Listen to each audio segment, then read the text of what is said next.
खारं पाणी आहे, तरी पण मधीच गोड्या पाण्याच्या 3 विहिरी। ही आश्चर्याची गोष्ट होती।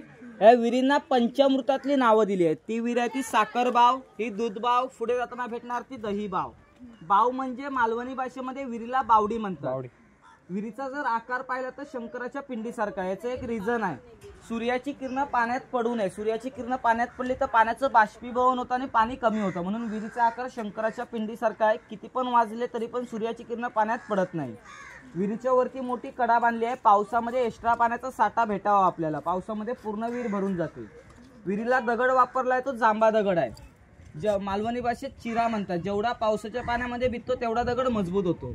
विहिरीला बेसिक दगड चिरा आहे। बाहेर किती पण उष्णता वाढली तरी आतमधलं पाणी थंड राहतं।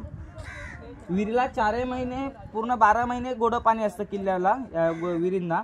विहिरीच्या अवतीभोवती आपले सिक्युरिटी असायचे, आपले मावळे असायचे। आणि शत्रू वेषांतर करून आला, विष वगैरे टाकलं तर किल्ल्यातले सर्व मावळे मरू शकतात। पण जेव्हा आपले मावळे पाणी काढायला यायचे तर पहिलं पाणी त्या सिक्युरिटीला दिलं जायचं, कारण पूर्वीचे मावळे फितूर पण असायचे म्हणून।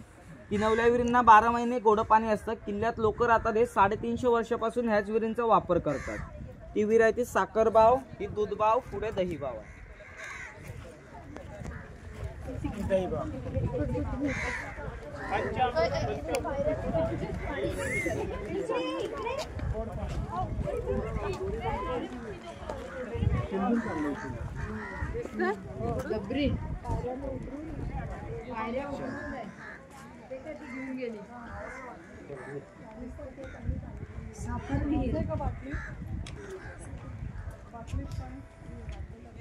बाटली मिळणार तर नाहीये।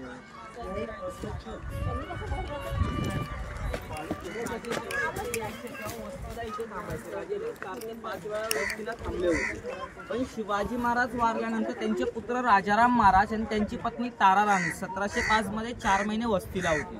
अगोदरच्या काळात सिमेंट नव्हतं, सिमेंटचा शोध आता लागला। तर पूर्वीच्या काळात चुना, सिस, काळं गुळ, वाळू, भेंडीची भाजी आपण खातो ना, ती भेंडीची भाजी, उडदाची डाळ, बेलाचं फळ, पान आणि भाताच्या जे दाणे असतात वले ते वापरले जायचे। हे पूर्वीच्या काळातलं मिश्रण आहे चुन्याचं आणि चिरा, छोट्या मोठ्या दगडांचा बांधकामाला वापर आहे। हे हत्तीच्या सोंडीचा आकार देऊन सूर्यफुलाचं नक्षीकाम आहे। हे राजवाड्याचा मेन दरवाजा होता, लाकडी दरवाजा इकडे, आणि पूर्ण खालीपर्यंत राजवाडा होता। त्या साईडला सभा मंडप होता, दरबार, तिथे राजांची सभा भरायची। जेव्हा राजे युद्धाला जायचे तेव्हा पहिले आधी सभा मंडपात सभा भरायची, नियोजन आखायचे, मग युद्धाला जायचे। आता हे सर्व इंग्रजांनी 1812 मध्ये पूर्णपणे उद्ध्वस्त केलं आहे। आता उद्ध्वस्त करण्याचं कारण होतं इंग्रजांची राणी व्हिक्टोरिया यांनी पत्र पाठवलं की शिवाजी महाराजांचे जेवढे गड आहेत ते गडातले इमारती उद्ध्वस्त करा। सिंधुदुर्ग किल्ल्यामधला सभा मंडप, राजवाडा, अन्नकोठार उद्ध्वस्त केला। रायगड जर पाहिला असेल तर पूर्णपणे जाळून टाकला तो किल्ला। असे राजांचे सर्व किल्ले उद्ध्वस्त करण्यात आले। याच्या पाठचं कारण होतं पिढ्यानपिढ्या आपल्या लोकांना समजू नये की छत्रपती शिवाजी महाराज कोण आहेत, यांनी जो पराक्रम इतिहास गाजवला आहे समजू नये म्हणून पूर्णपणे उद्ध्वस्त करण्यात आलाय।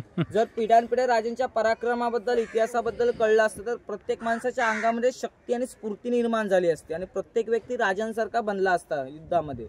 जर प्रत्येक व्यक्ती राजांसारखा बनला तर आपल्याला भारतामध्ये राज्य करणं शक्य होणार नाही, म्हणून हे पूर्णपणे उद्ध्वस्त केलंय। म्हणून इंग्रजांनी 150 वर्ष राज्य केलं। या कारणामुळे गौतामध्ये उद्ध्वस्त झालेल्या इमारती आहेत, आपलं सरकार लक्ष देत नाही। 75 वर्ष झाली आहेत आपलं स्वातंत्र्य होऊन, तरी पण आपलं सरकार लक्ष देत नाही। बघायला गेला तर इंग्रजांनंतर दुसरा नंबर आपल्या सरकारचाच लागतो।